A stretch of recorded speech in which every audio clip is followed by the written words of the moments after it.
Bueno, entonces esta tarde, en esta 17ª jornada de Culturas Católicas que hacemos aquí en la capilla, tenemos este año nuevamente, después de un par de años, a Cristian Jacobo, venido desde Córdoba, de la ciudad de Córdoba, a colaborarnos con estas conferencias. La conferencia del que va a hablar, va a disertar sobre el patriarca José, hijo de Jacob, como imagen de Jesucristo. Agradecemos la presencia de ustedes, ya que esto, como hemos dicho durante los sermones, es para formarnos. Siempre hay algo que aprender y siempre se aprende nuevo, y también para acrecentar, fomentar la camaradería, la hermandad cristiana, la fraternidad cristiana. Vamos a hacer entonces una oración en el nombre del Padre, del Hijo y del Espíritu Santo. Amén. Dios te salve María, llena eres de gracia, el Señor es contigo, bendita tú eres entre todas las mujeres y bendito es el fruto de tu vientre, Jesús. Santa María, Madre de Dios, ruega por nosotros pecadores, ahora y en la hora de nuestra muerte. Amén. Virgen María, sede de la sabiduría, ruega por nosotros. San José, ruega por nosotros. San Antonio de Padua, ruega por nosotros. San Luis Rey de Francia, ruega por nosotros. En el nombre del Padre, del Hijo y del Espíritu Santo. Amén. Bueno, buenas tardes a todos.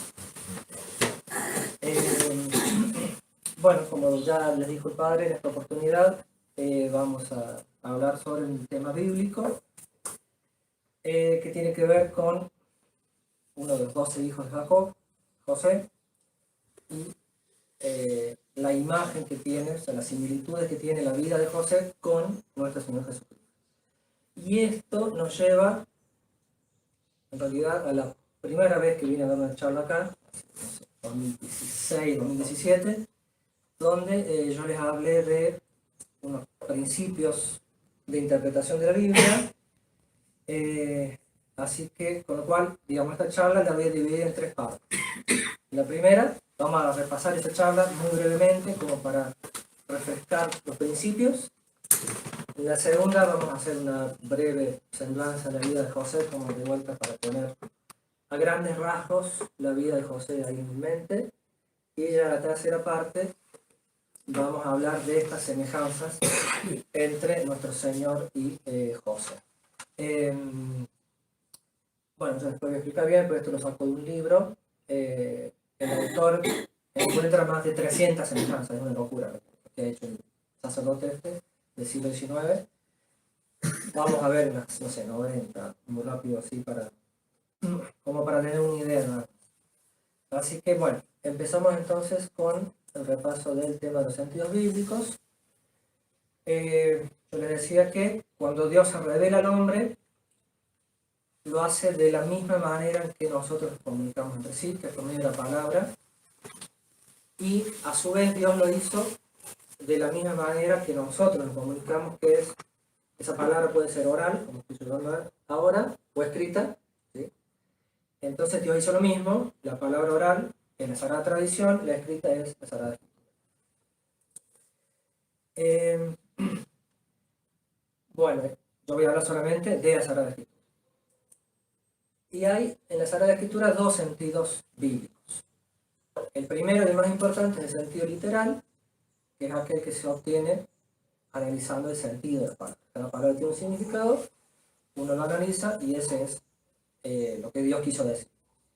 Pero a veces uno puede hablar en sentido literal propio, las palabras son tal cual lo que significan, o en sentido literal impropio, sería generalmente lo que son las metáforas, todas esas figuras del discurso, como cuando Santo Tomás dice, se habla del brazo de Dios, no es que Dios tenga un brazo, no tiene cuerpo, sino que es lo que el brazo simboliza, que es la fuerza de Dios, la fuerza. Entonces, cuando la Biblia habla del brazo de Dios, se refiere al poder de Dios.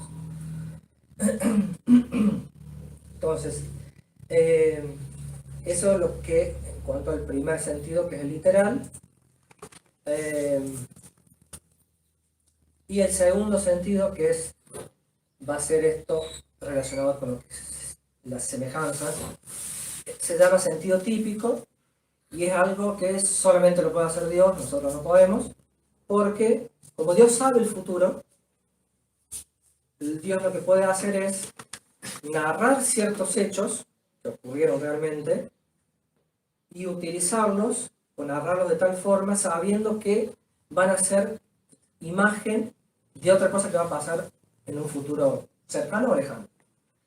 Entonces, eso es el sentido típico. Entonces Dios usa las acciones para simbolizar o significar otra cosa. San Pablo habla, por ejemplo, del paso del Mar Rojo. Y él dice que el cruce de los judíos del Mar Rojo era una figura, una imagen del bautismo, sacramento del bautismo. Y así está literalmente lleno el Antiguo Testamento, el Nuevo también, pero sobre todo el Antiguo está absolutamente lleno de esta tipología bíblica. ¿Y sobre qué trata la tipología bíblica? Sobre el misterio de Cristo. Y ese misterio de Cristo es un poco más amplio de lo que por ahí uno puede llegar a pensar a primera vista, porque por un lado tenemos el cuerpo físico de nuestro Señor encarnado, que ahora está en el cielo, y a su vez eso se divide en dos. Puede ser la primera venida o la segunda venida. Y vamos a ver en la historia de José semejanzas no solo de la primera venida, sino una aplicación que hace el autor, hace literalmente 200 años que escribió el libro, sobre la segunda venida, que encaja perfectamente con los tiempos que estamos viviendo. Y entonces está el cuerpo físico, que se subdivide en dos, como les dije, y el cuerpo místico, o sea, la iglesia, y todo lo que eso conlleva, que son los sacramentos, la vida de la gracia. Por ejemplo, el maná que comían los judíos en el desierto, la imagen de la Sagrada Eucaristía. Bueno, ese es un poco un repaso como para recordar el resto de los sentidos bíblicos. Entonces, cuando hablemos, digo, de todas estas semejanzas, va a ser sentido bíblico y va a ser una manera que Dios tiene de profetizar, digamos, sobre Jesucristo. Porque había un autor, un teólogo francés muy excelente, teólogo de Andrea, y él decía como que cuando Dios promete a Jesucristo, al Redentor, ya a Adán, como que, dice él, lo explica mucho mejor de lo que yo voy a decirlo, pero él dice como que Dios estaba tan impaciente como que no podía aguantarse de querer que se encarnara su verbo, digamos, que lo que hizo fue, como a través de todo el Antiguo Testamento, hablar sobre él todo el tiempo, de mil formas, digamos. Entonces, por eso es que en el Antiguo Testamento, si uno sabe leerlo bien y demás, va a encontrar a Jesucristo por todas partes. Y este autor, como les digo, encuentra más de 300 similitudes, es una locura. Y después hizo lo mismo con Isaac y demás. Pero bueno. Y segunda parte. La historia de José. Empecemos con Abraham. Abraham se casó con Sara. Como Sara no podía tener hijos, le dio a su esclava egipcia Agar para que tuviera hijos, Ismael. De Ismael salimos según la carne de los árabes.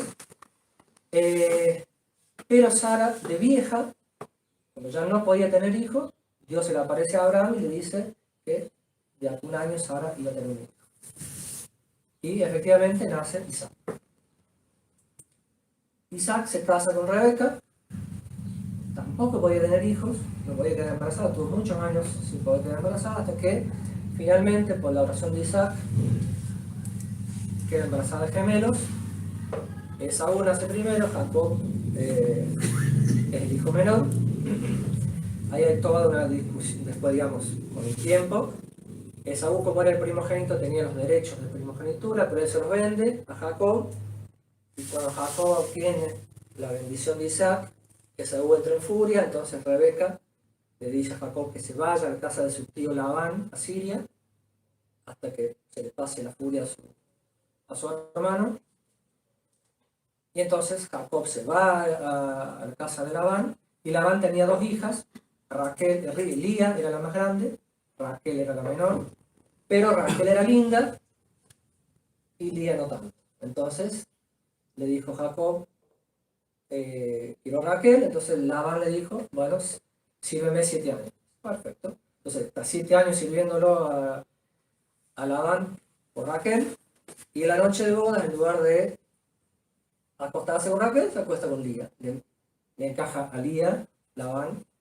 Entonces después se da cuenta al día siguiente y entonces, bueno, Labán se justifica diciendo que no era costumbre darle la menor antes que la mayor, entonces, bueno, para mí, dijo, ahora nunca, se ve que no era muy linda la pobre, pero lo que Dios no le había dado a Lía en belleza física se lo dio en fecundidad y viceversa, porque Lía empezó a tener hijos. O sea, se casa con Lía y se casa con Raquel, con las dos, ¿no? Entonces, vamos por partes. Espera.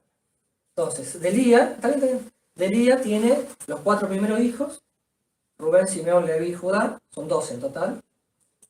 Después va a tener el 9 y el 10, que es Isaacar y Zabulón. Lo que va a hacer Raquel, como ella no puede tener hijos, le da a su sierva, que no es Silfá, sino pasa que no me acuerdo, pasa, después vas a tener que volver, Bilhá. Entonces le da a su sierva Bilhá para que tenga hijos y tiene efectivamente 2 hijos. Pasa, entonces Dan y Neftalí, el quinto y el sexto. Vas a tener que volver. Perdón, me dice mi hermana acá, pero entonces el 7 y el 8 lo tiene, entonces Lía dice, si ella le da la sierva, yo también doy la mía. Entonces le da Silfá, que es su sierva, y tiene 2 hijos, que son Gad y Aser. Después Lía tiene el 9 y el 10, que es Isaac y Zabulón, y quedaban 2. Y Jacob, a la que más amaba era Raquel, era la que siempre amó más, digamos. Entonces no podía quedar embarazada, hasta que finalmente queda embarazada, que le anda pasando, y el 11º hijo es el José, del que vamos a hablar hoy. Entonces, como José es el primer hijo uterino de Raquel, José es el hijo preferido de los 12 que va a tener. ¿Sí? Y después va a tener a Benjamín. Entonces, bueno, Raquel lo llama José, porque significa adición, diciendo, deme Dios otro más. Y la tradición judía dice que las 3 matriarcas judías, Sara, Rebeca y Raquel, eran profetisas. Y Raquel sabía que Jacob iba a tener 12 hijos nada más. Entonces por eso le pide uno más, que era el último. Y se lo da a Dios y le da a Benjamín, que Benjamín pasa a ser amado, muy amado por Jacob también, primero porque es el último, porque es de Raquel también, pero sobre todo porque Raquel muere en el parto. Entonces ya también tiene todo un significado. Pero bueno, vamos a hablar de José y por supuesto del resto de los demás también, porque es muy importante. Así que bueno, este es nuestro, de ahí llega, digamos, la historia de los antepasados de José.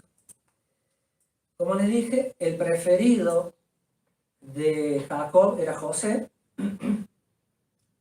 y encima José tuvo unos sueños proféticos, donde él veía que los restos de los hermanos se iban a postrar ante él, como que lo iban a reconocer como a su superior. Entonces eso más bronca le daba a los hermanos, que ya le tenían bronca. Su padre le había dado una túnica de muchos colores, a diferencia del resto de los hermanos, o sea, había mucha diferencia. No, pero un poco. Entonces, ¿qué pasa? Un día que Jacob lo manda a José a buscar a los hermanos, los 10 hermanos, estaban en otra ciudad, hacía ya tiempo que no volvían para ver cómo estaban. Entonces cuando lo ven venir los 10 hermanos dicen, lo matemos, vamos a matarlo. Y ya cuando está llegando, uno de los 10 dice, no lo matemos, lo tiran en un pozo, una cisterna, no lo matemos, dice, no manchemos nuestras manos con sangre, qué sé yo. Entonces justo pasa una caravana que va para Egipto, y entonces se lo venden a precio ridículo, se lo venden a estos cosas y se lo llevan a Egipto, lo venden en Egipto como esclavo, y el que lo compra es como el segundo del faraón, el Putifar se llama, e inmediatamente José pasa a estar a cargo de la casa de Putifar. José era muy joven, tenía 17 años, se ve que era muy lindo, porque la mujer de Putifar todo el tiempo empezaba a insistirle para tener relaciones con él, y José nunca quería. Entonces pasa lo que pasa muchas veces, que una mujer despechada lo acusa a José de haber querido abusar de ella. Entonces el marido de esta Potifar lo agarra y lo mete en prisión a José. Ahí, al cabo de un año de prisión, el faraón manda a prisión al jefe de los panaderos y al jefe de los coperos. Y una noche los dos tienen un sueño muy parecido y quedan muy turbados los dos porque ¿qué quiere decir esto? Entonces se lo cuentan a José y José les interpreta el sueño. Entonces a uno le dice, eso quiere decir que de acá a 3 días vas a volver a hacer el estatus ante el faraón, y el otro le dice, de acá a 3 días te van a colgar. Y efectivamente pasó eso.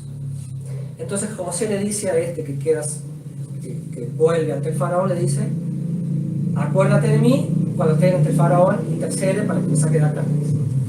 Entonces la tradición, y estuvo 2 años más preso José. La tradición judía dice que como José confió en los hombres y no en Dios, Dios lo castigó y lo dejó 2 años más en prisión. Bueno, entonces al cabo de 2 años el faraón tiene un sueño, que ya son 2. Por un lado tiene las famosas esas 7 vacas gordas y 7 vacas flacas. Todo esto después lo tenemos en nuestra lengua del lenguaje diario. Y luego sueña algo parecido, con unas espigas de trigo. Entonces se levanta todo inquieto y demás y llama a todos sus adivinos y magos para que le interpreten el sueño. Ninguno podía. Ahí, y entonces se acuerda el panadero y dice, yo cuando estaba en prisión, entonces le dice, faraón, tráelo acá. Entonces lo peinan, se cortan, lo afeitan, qué sé yo, cambian la vestimenta y lo presentan ante el faraón, y entonces ahí le explica a José el significado de los 2 sueños. Le dice que es el mismo significado, que va a haber 7 años de cosechas abundantes en toda la región, no solo en Egipto, y luego 7 años de sequía y carestía total. Entonces, que aproveche esos 7 años, que almacene trigo y que ponga a alguien a cargo para administrar todo eso. Entonces, el faraón lo pone a José a cargo. La historia, según la tradición judía, es muy, muy bonita. Lo pone entonces a cargo a José, como digo, y claro, durante los 7 años de bonanza, todo bien, pero cuando empezaron las sequías, las carestías, el resto de los pueblos alrededor dijeron, en Egipto hay trigo, y empezaron a ir a Egipto todo el mundo. Entre todo ese mundo que van los 10 hermanos de José. ¿Sí? Entonces, se presentan ante José, no lo reconocen, por supuesto José sí los reconoce, los trata mal, José los trata mal, los acusa de espías y demás, les vende trigo, pero les dice que no pueden volver a comprar trigo a menos que vengan con su hijo, con su hermano más chico, con Benjamín. Quería asegurarse que estuviera vivo y que no le hubiera pasado nada. Entonces, bueno, vuelven, cuando se les acaba el trigo, vuelven los hermanos ya con Benjamín, y entonces ahí sí se les da a conocer José a todos los hermanos, y después de eso manda a traer José a su padre y al resto, digamos, de sus cuñadas y demás, y sobrinos, los manda a traer a Egipto, y el faraón le da la tierra más fértil de Egipto. Y ahí van a estar los judíos más de 200 años, hasta que después, bueno, viene el tema de Moisés, las persecuciones y demás. Que bueno, en sustancia, así muy resumidas cuentas, esa es la historia de José, que ahora vamos a empezar a ver qué tiene de parecido todo esto con la vida del Señor Jesucristo. Como les dije, yo traduje este trabajo está basado en un libro escrito por el padre Carón hace exactamente 200 años. Yo lo conocí por una cita del rabino converso Drach, que decía que es una verdadera obra maestra que espanta por su talento y erudición. Incluso dice Drach que algunos judíos se convirtieron leyendo este libro. Yo creo que no es para menos. Y el padre Carón va a dividir el libro en 3 partes. humillaciones, en realidad desde el nacimiento hasta todas esas humillaciones que sufre José, ¿sí? Los hermanos que lo persiguen, que lo meten en pozo, que lo venden a Egipto, que lo meten preso en Egipto, etc. Elevación, cuando sale de la prisión de Egipto, y el faraón lo pone como su segundo, y gobierno, ¿sí? Durante todos esos 14 años que gobierna, en realidad, hasta que muere, es el segundo rey. Y entonces eso lo va a aplicar al triple estatus también de la vida de Jesucristo: pasión, resurrección y el gobierno por medio de la iglesia. Se va a ir haciendo todo el paralelismo entre José y nuestro Señor. Una última cosa, antes de empezar con las similitudes, un poco veamos quién es quién en esta historia. Entonces, José va a ser Jesucristo, obviamente. Faraón, que está por encima de José, es Dios Padre, que está por encima de nuestro Señor Jesucristo contra la naturaleza humana. Egipto va a ser la iglesia porque Egipto son gentiles, no son judíos.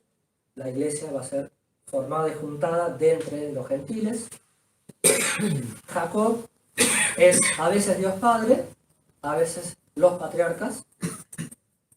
Los hermanos de José son los judíos infieles. Y Benjamín, y esto empieza a tener relación con nuestros tiempos, son los judíos conversos de los últimos tiempos. Hoy hablábamos justo ahí en el auto del tema de la conversión de los judíos. Yo le decía que había dos partes. Una conversión parcial de los judíos, que está representada en Benjamín, y después la conversión del resto de los judíos, que son los otros 10 hermanos. Así que, bueno, vamos. En realidad el padre Carol, cada una de las similitudes le pone el texto bíblico correspondiente y pone muchas notas al pie de página, citando santos padres, otros autores. Por supuesto, la vamos a ir viendo muy rápidamente como para no cansarnos demasiado. Entonces, primera parte, las humillaciones de Jesús, de José y de Jesús. Entonces, José fue esperado y deseado durante mucho tiempo, ¿sí? No podía quedar embarazada su madre, o sea, había pasado 10 hermanos antes que él, digamos. O sea, todo el mundo esperando que naciera el hijo de Rebeca y no nació. De Raquel. Y lo mismo nuestro Señor Jesucristo, fue esperado y deseado durante 40 siglos, desde Adán, al que se le promete el Redentor, hasta que nace nuestro Señor. Según la cronología bíblica son 40 siglos. Entonces, los dos fueron deseados durante mucho tiempo. Raquel, la madre de José, como le dije, era muy bonita, adornada de muchos dones de la naturaleza, y era la única amada por Jacob. Lo mismo con Jesucristo. La Santísima Virgen, pasa si querés, Nuestra Señora, enriquecida con todos los dones de la naturaleza, y es la objeto particular del amor con presencia divina. ¿Sí?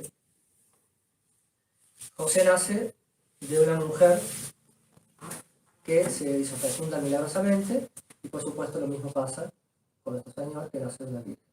De hecho, los tres, como les dije, Sara, Rebeca y Raquel, que no podían quedar embarazadas, ahí los autores, los padres de la iglesia y demás, ven justamente este misterio ahí. Como que Dios quiso profetizar de alguna manera el nacimiento virginal de Jesucristo. Entonces, como no podía hacerlo igual, porque solamente nuestro Señor podía nacer de una virgen, como que lo dio a entender en el hecho de que una anciana quedara embarazada, de que quedara embarazada después de mucho tiempo, etcétera, etcétera.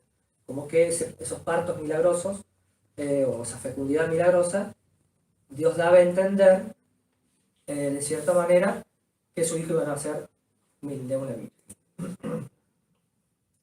Bueno, José era hermoso, lo mismo obviamente nuestro Señor Jesucristo. A José se le va a prometer una innumerable descendencia, y lo mismo a Jesucristo. Como les digo, está todo mechado ahí con textos bíblicos, pero para ir teniendo ideas generales. José es llamado pastor de Israel, interesantísimo, y por supuesto nuestro Señor es buen pastor. José es llamado príncipe de la casa de Israel. Por supuesto, nuestro Señor es el príncipe de Israel, es el rey. José es llamado, esto es muy interesante, Salvador del mundo, porque le dio de comer y alimentó a todas las naciones, los pueblos del alrededor. Y la samaritana va a llamar al Mesías el Salvador del mundo. Son los mismos títulos que tienen los dos, no puede ser una mera coincidencia. José era hijo de Jacob, era el hijo predilecto, y por supuesto Jesucristo, en el bautismo se escucha la voz, este es mi hijo amado, en quien me complazco. José es odiado por sus hermanos, Jesucristo va a ser odiado por los judíos, sus hermanos.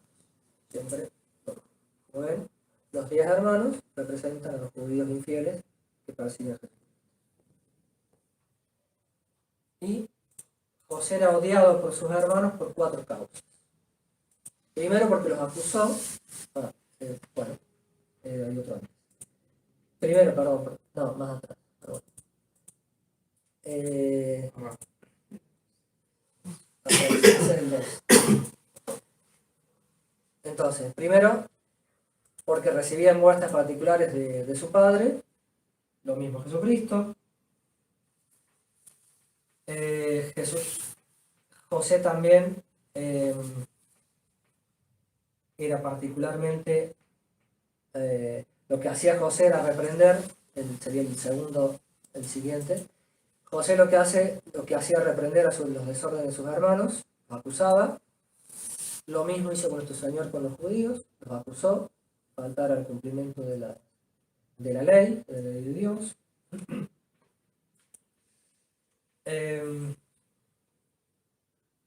José les hablaba de su futura elevación, los famosos sueños que tuvo. Y nuestro Señor, en el juicio que le dan a los fariseos, le dice justamente lo mismo. Desde este momento veréis al Hijo del Hombre sentado a la diestra del poder, viniendo sobre las nubes del cielo. También les profetiza su futura elevación. Y por último,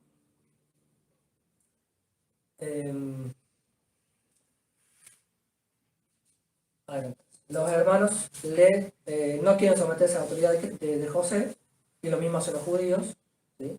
Que prefieren como rey al César antes que a Jesucristo. 40 años después de César va a destruir Jerusalén y el templo.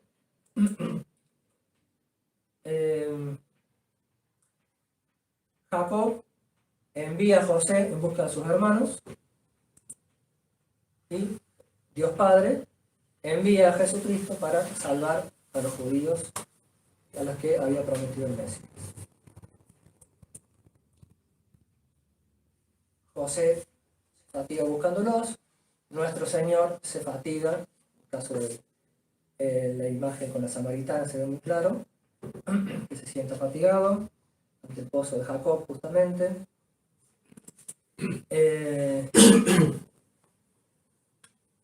Los judíos deciden matarlo, los hermanos de José deciden matarlo, y lo mismo hacen los judíos, inmediatamente planean matar a Jesucristo.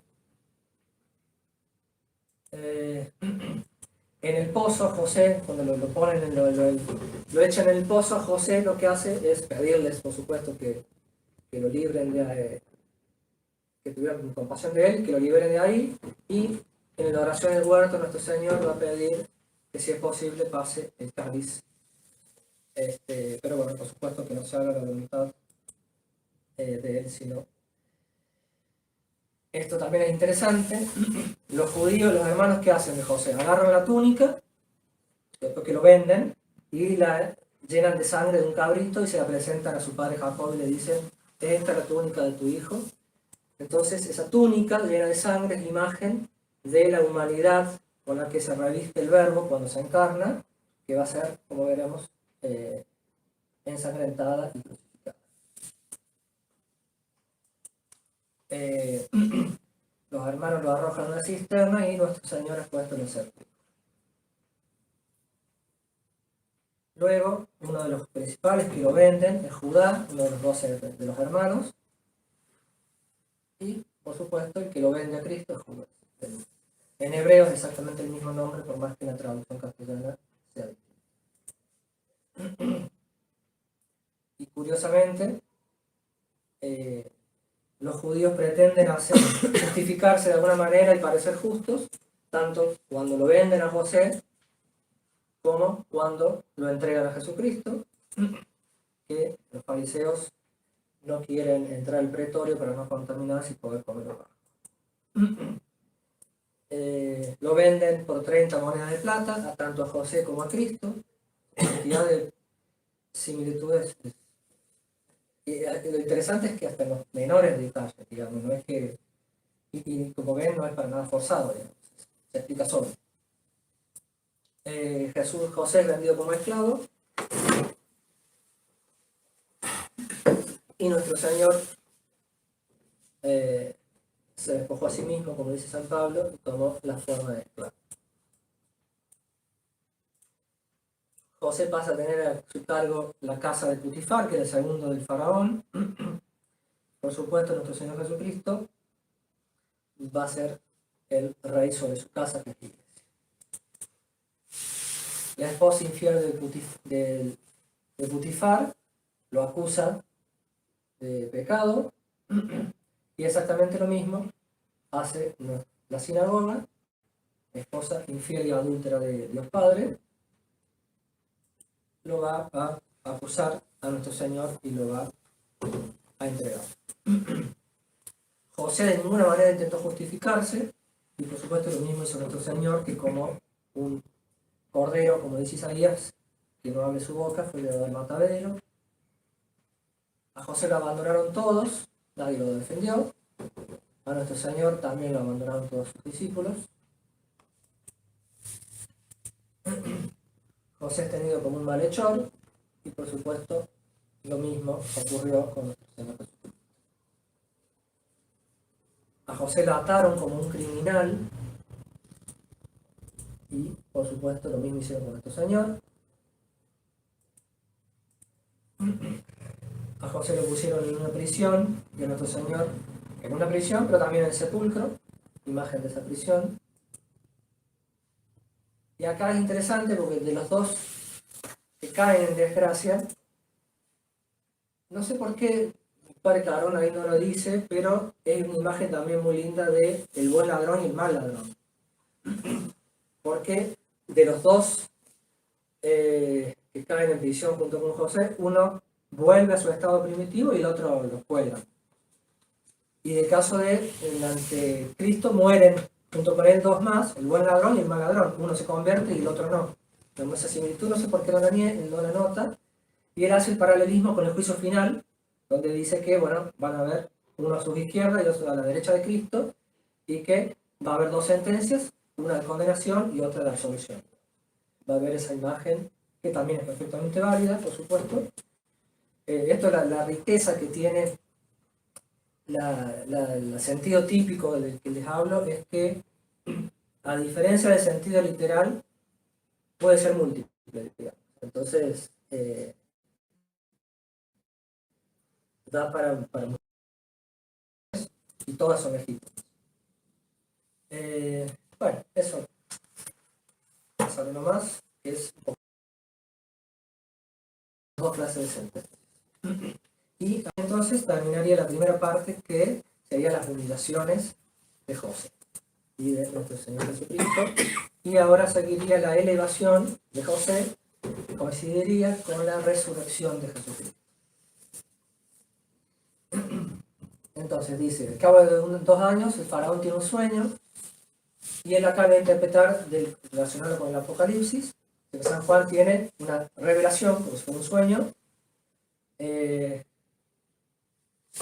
Luego esos sueños, el faraón sabe que son importantes para su pueblo, y ese libro, donde está la revelación del Apocalipsis, va a explicar los destinos de la iglesia, dice el padre Clarón.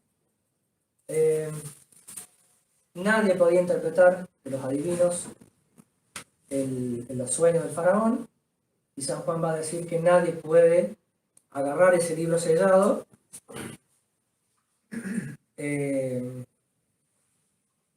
Por otro lado, el faraón se lamentaba de que nadie podía interpretar su sueño. Lo mismo hace San Juan, que se lamenta y llora porque nadie es capaz de agarrar el libro sellado. Y después de 3 años de cautividad, José es sacado del calabozo. Después de 3 días en la tumba, nuestro Señor resucita, exactamente la misma imagen. Se le cambia a José las vestiduras para presentarse ante el faraón, y a nuestro Señor, con la resurrección, entre comillas, se le cambia la vestidura de su cuerpo mortal, un cuerpo glorioso, ya no humilde y pasible. José aparece ante el faraón y los grandes de Egipto, y lo mismo vemos en el Apocalipsis, que aparece el Cordero ante Dios Padre y toda la corte celestial de los ángeles. Y así como José fue el único que pudo interpretar los sueños, nuestro Señor fue el único que pudo tomar ese libro sellado.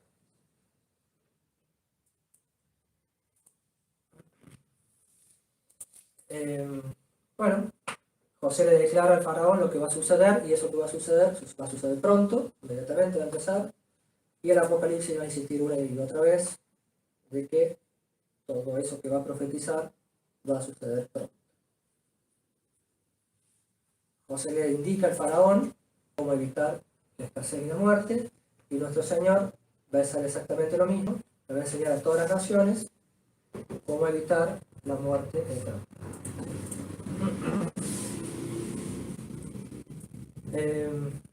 Faraón va a prometer a José la autoridad sobre todo su pueblo, y Dios le va a dar a Jesucristo autoridad sobre todas las criaturas, ¿sí? Como dice el Salmo número 2 y muchos otros lugares.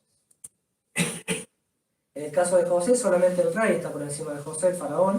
En el caso de nuestro Señor Jesucristo, solamente Dios Padre está por encima de él. José es encargado de enseñar a los gentiles, es interesante. Y por supuesto, nuestro Señor es el Divino Maestro, encargado de enseñar y adoctrinar a todas las naciones. En un momento, el faraón indica que todo el mundo debe arrodillarse ante José cuando pasa el carro. Y por supuesto, dice San Pablo, toda rodilla se tiene que doblar ante el nombre de Jesucristo. José se casa con una egipcia, o sea, toma una esposa de entre los gentiles. ¿Qué hace nuestro Señor? Rechazado por los judíos, toma de entre los pueblos, va a formar a la iglesia de entre todas las naciones, que es, por supuesto, la iglesia, la esposa de Cristo. Asenat, se llamaba la esposa, fue la única esposa que tuvo José. La iglesia católica va a ser, por supuesto, la única esposa de Jesucristo. José tuvo 2 hijos, Efraín y Manasés, y la iglesia va a estar formada por 2 pueblos. Primero, los judíos fieles, que aceptaron a Jesucristo en su primera venida, y luego los gentiles, que se van a convertir tras la predicación de los judíos.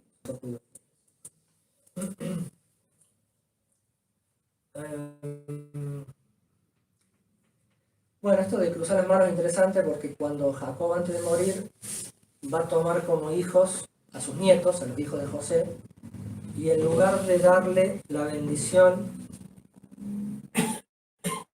principal al mayor, a Efraín, lo que hizo él fue cruzar las manos, pone la mano en forma de cruz, una imagen muy simbólica obviamente, y bendice al mayor, al menor como si fuera el mayor y viceversa, entonces en forma de cruz. Y por supuesto, entonces es en el nombre de la cruz que recibimos todas las bendiciones. Entonces el hijo mayor va a representar a los judíos, que fueron los primeros en aceptar a Cristo, pero van a recibir Cristo, son los gentiles. Y ahí terminaría, bueno, queda más, pero termina, entonces el hijo menor representa a los gentiles y el que va a ocupar la parte principal en la iglesia a través del historia. Hasta que al fin de los tiempos vuelvan los judíos, como vamos a ver, a tomar el poder. Entonces, termina ahí la segunda parte de las humillaciones, de la elevación de José y de Cristo, y ahora empieza el gobierno tanto de José, durante esos 7 años de bonanza, 7 años de escasez, y después del resto de su vida, y el gobierno de la iglesia, de Jesucristo, por medio de la iglesia. Entonces dice Padre Carón, bueno, en esos 7 primeros años, Egipto fue extraordinariamente fecundo, y la iglesia durante los primeros 3 siglos fue extraordinariamente fecunda. ¿Sí? Conversiones una tras otras, de muchísima gente, muchísimos mártires, etcétera, etcétera. José es el encargado de administrar el trigo, de alimentar a su pueblo. Por supuesto, nuestro Señor, pan de vida, es el encargado de alimentar a su pueblo con sagrado Eucaristía. El punto 3, de a poco nos va llevando a nuestros tiempos. Dice Padre Carón, el hambre va a suceder a los años de abundancia. Después de 7 años de abundancia, vienen los 7 años de carestía. Entonces dice él, esto es imagen de lo que va a pasar en los últimos tiempos, donde, como dice nuestro Señor, cuando vuelva a la tierra, hallaré por ventura la fe. Y esto se relaciona, por supuesto, con la apostasía de las naciones, como vamos a ver hacia el final. El trigo está solamente donde se encuentra José. El trigo está solamente donde está Jesucristo en su iglesia.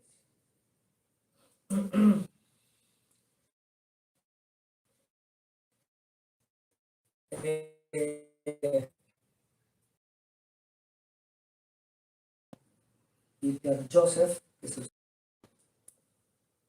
de San José, el esposo de la Virgen, el Padre Celestial nos remite y nos va a llevar a Jesucristo. Por eso, no solamente en el bautismo, sino en la transfiguración, va a decir de nuevo, este es mi Hijo muy amado, escucha. José no rechazó el trigo a nadie, y por supuesto, nuestro Señor hace lo mismo, ¿sí? Él es el pan de vida, quien viene a mí no tendrá hambre, etcétera, etcétera. Jesús está vivo, José está vivo, perdón, en el seno de la gloria, a la diestra del faraón, y sus hermanos creen que está muerto. Lo mismo ocurre con Jesucristo, está sentado a la diestra del Dios Padre en el cielo, y los judíos, que no creen por supuesto en la resurrección de Cristo, lo tienen como muerto. Pero bajan los hermanos de José a buscar trigo, y lo mismo van a hacer los judíos a su debido tiempo, ¿sí? Como indican los profetas. Y es interesante que en la primera vez que van los hermanos ven a José, pero no lo reconocen, y los judíos ven al Mesías por todas partes de la Sagrada Escritura, o sea, reconocen que habla del Mesías, pero no lo reconocen a Jesucristo. Ese es el problema que tienen. O sea, ellos se dan cuenta que las Escrituras hablan del Mesías, pero son incapaces de ver a Jesucristo en ese Mesías profetizado. José los reconoce, y por supuesto el Señor a todos conoce, pero los judíos, como les digo, no lo reconocen a Jesucristo, a José, y lo mismo hacen los judíos que no reconocen a Jesús.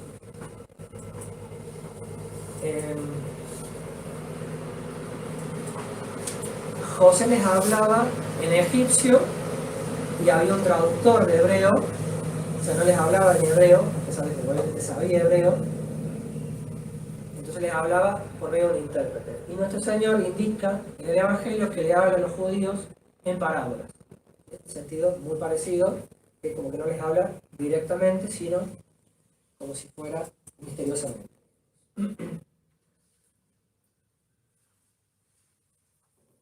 Los hijos de Jacob se tratan de justificar diciendo que son hombres honestos, y lo mismo hicieron los judíos, ¿sí?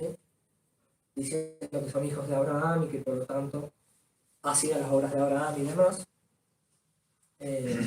Puesto tenemos la hipocresía de los fariseos. José los va a acusar de mentira, y lo mismo nuestro Señor Jesucristo, una y otra vez discutiendo con los judíos, rechaza que sean hijos de Abraham, que sean hijos de Dios, y como dice ahí muy claro en Apocalipsis, no son más que la sinagoga de Satanás. Los hermanos de José van a intentar justificarse de lo que han hecho, y lo mismo van a hacer los judíos diciendo que son hijos de Dios, etcétera, etcétera, y que el padre de ellos es Abraham. José le dice que no les cree, y nuestro Señor, por medio de los profetas, indica exactamente lo mismo, y solamente va a creerles el día que traigan a su hermano menor, a Benjamín.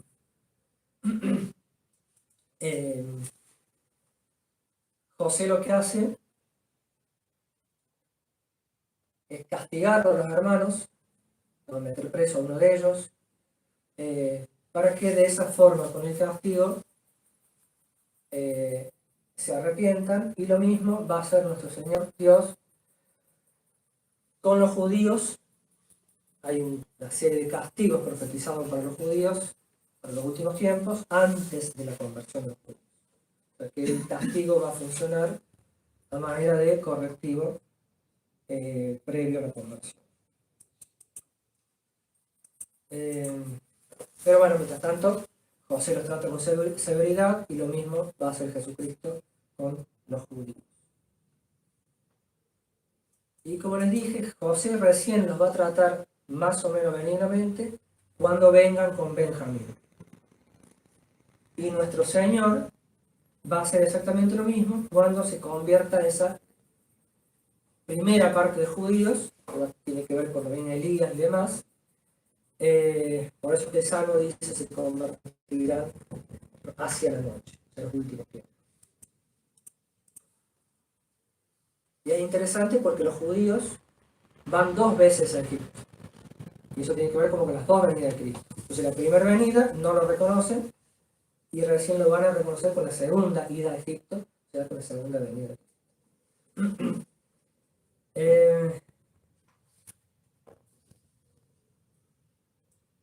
Bueno, los hijos de Jacob parten todos con Benjamín a Egipto, después de haber sufrido mucho hambre, y es exactamente lo mismo que profetiza Oseas, diciendo que van a estar mucho tiempo sin rey, sin príncipe, sin sacrificio, etcétera, etcétera, hasta que se conviertan.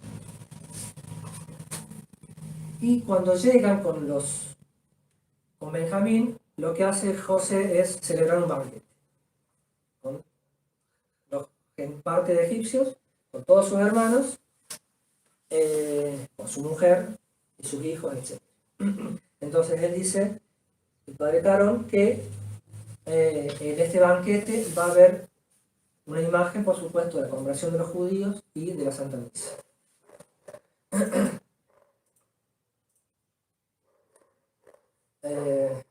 Sí, entonces José prepara un banquete para los dos, lo mismo va a hacer Jesucristo, y José está como en el medio entre los gentiles y los judíos, y lo mismo que el Señor, que dice San Pablo, que es la piedra que une las 2 paredes de los gentiles y los judíos.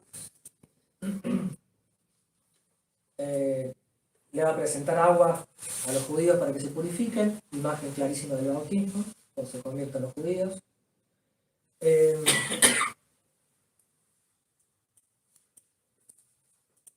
Como les dije, José es la piedra fundamental de Israel, lo mismo va a ocurrir y ocurre con Jesucristo. Y bueno, José le va a exigir a los judíos como a sus hermanos una especie de prueba, los va a poner a prueba para asegurarse de que realmente están arrepentidos de todo lo que hicieron. Y lo mismo va a asegurarse de nuestro Señor con ciertas persecuciones que va a permitir que sufran los judíos. José le va a indicar a su mayordomo que le llene las provisiones para que puedan volver a la casa de su padre, lleno de trigo. Y lo mismo ordenará Jesucristo a sus pastores con respecto a los judíos conversos.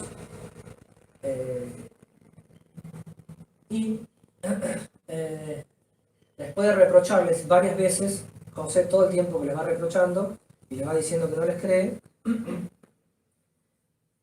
finalmente él se le va a dar a conocer a los judíos, a sus hermanos, se le pasa un poco, se va a dar a conocer y le va a decir, saluda más y le dice una frase, toda una escena muy hermosa: yo soy José vuestro hermano, a quien vendisteis a Egipto. Y exactamente va a ser lo mismo nuestro Señor cuando se manifieste y consuele a las 12 tribus de Israel.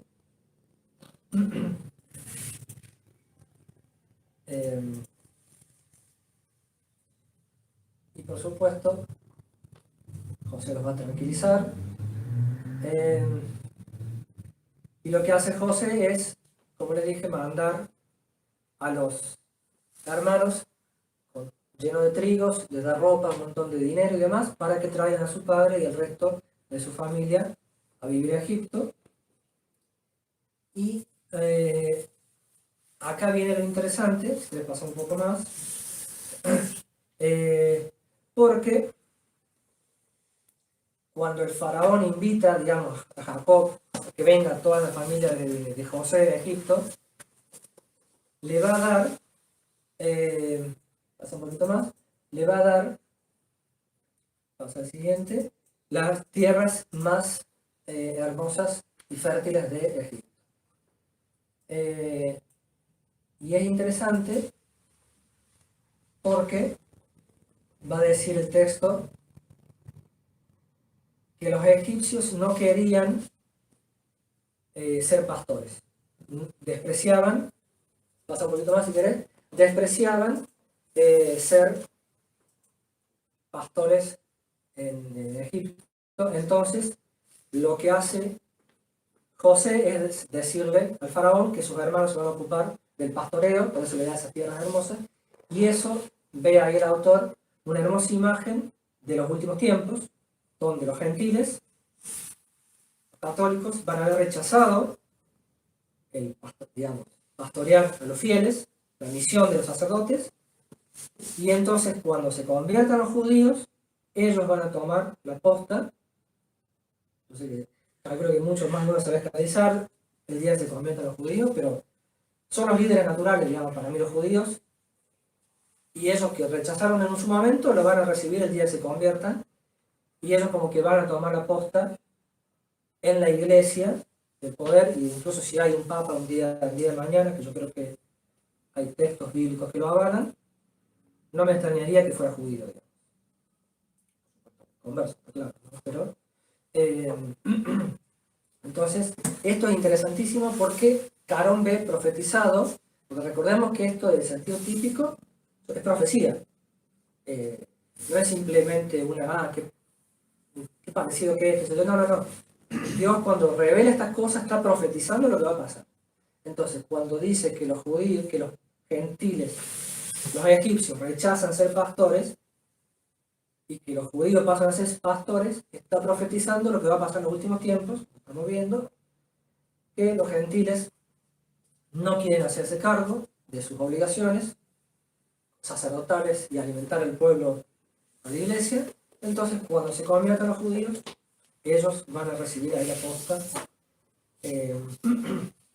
y se van a estar a cargo, digamos, de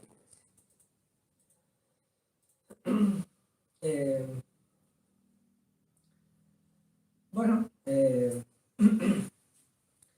acá interesante, Jacob, el 1.38 es fascinante porque Jacob, una vez que ve a José, dice: ahora puedo morir ya que he visto tu rostro. Y es exactamente lo mismo que sucede con el anciano Simeón cuando toma a nuestro Señor en sus brazos y dice exactamente lo mismo: ahora, Señor, despide a tu siervo en paz, porque han visto mis ojos tu salvación, etc. Y lo más interesante de esto es que, como indica la tradición judía y lo señala Drag, este anciano Simeón, como por ahí uno muchas veces cree, no era un viejo que andaba caminando por el templo y que lo iluminó el Espíritu Santo y le dijo, ahí está el Mesías. La tradición judía dice que este anciano Simeón era el jefe de la sinagoga.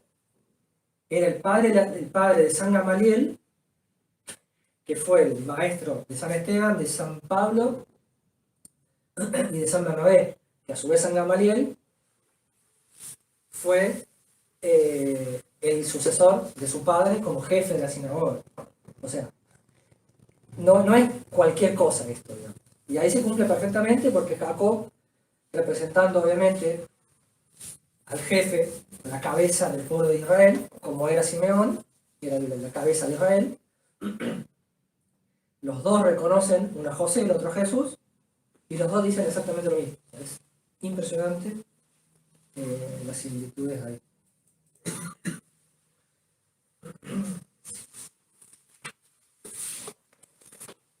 Y esto es lo que le decía hace un ratito, que los egipcios no querían hacerse cargo del pastoreo, despreciaban ser pastores. Entonces, cuando en los últimos tiempos reine el hambre en la iglesia, los judíos van a pasar a ser los pastores.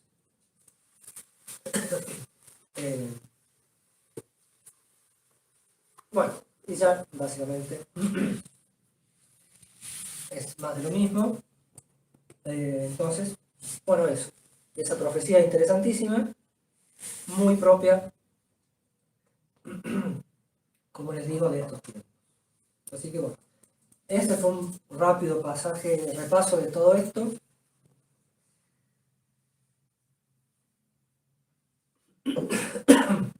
Así que, conclusión, digamos, ¿para qué sirve, digamos, esto en el día a día nuestro? Primero, como vemos, el sentido típico amplía de forma muy hermosa y muy grande la forma de entender y de leer la Sagrada Escritura. Es extremadamente didáctica, incluso para enseñarle a los niños y demás, es muy útil. Luego, es muy útil en 3 o 4 acepciones más. Primero, fíjese que para la vida espiritual, porque lo que quiere hacer Dios, así como nos creó a su imagen y semejanza en el sentido natural, Dios quiere ver en cada uno de nosotros reflejado la imagen de Jesucristo, de alguna manera. Y esto se ve mucho, por ejemplo, en la iglesia, con las órdenes religiosas. Cada una de las órdenes como que hace hincapié en algún aspecto de la vida de Cristo. ¿Qué sé yo?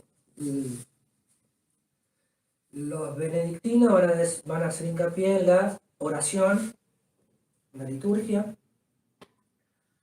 los carmelitas en la vida espiritual, los dominicos en la enseñanza y en el estudio, los jesuitas en la predicación y la vida de Cristo, los carmelitos, los cartujos, puede ser la vida del desierto de Cristo.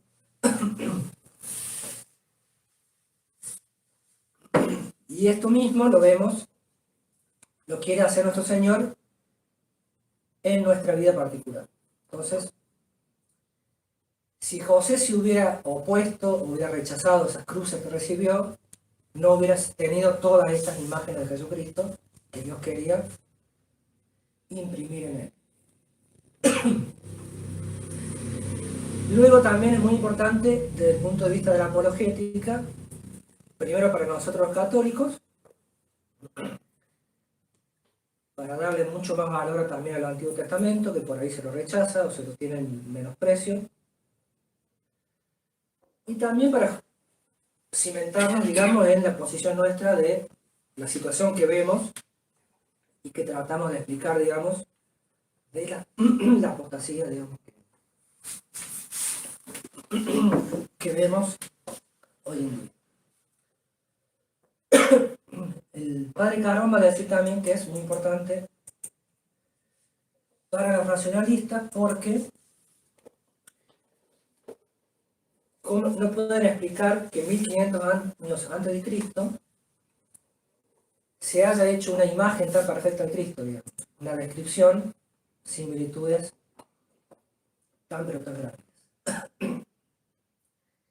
Y con mayor razón para los judíos, porque esos libros están en manos de ellos, digamos, nosotros los recibimos de ellos, en el Antiguo Testamento, entonces como que no pueden los judíos explicar cómo es posible esas similitudes entre Cristo y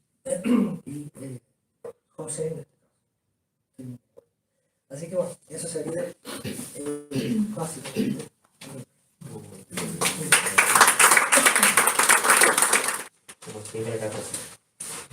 Como decía un cura, un regalo espiritual y un obsequio.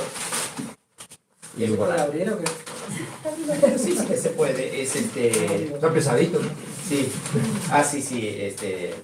Bueno, Uno es nada. un champán que nos regaló Juan Manuel. Muchas gracias. Y el otro es un cuadrito de arte cusqueño que traje del Perú. Uno para hoy, otro para llegarlo mañana. Así que, de la Virgen del Carmen.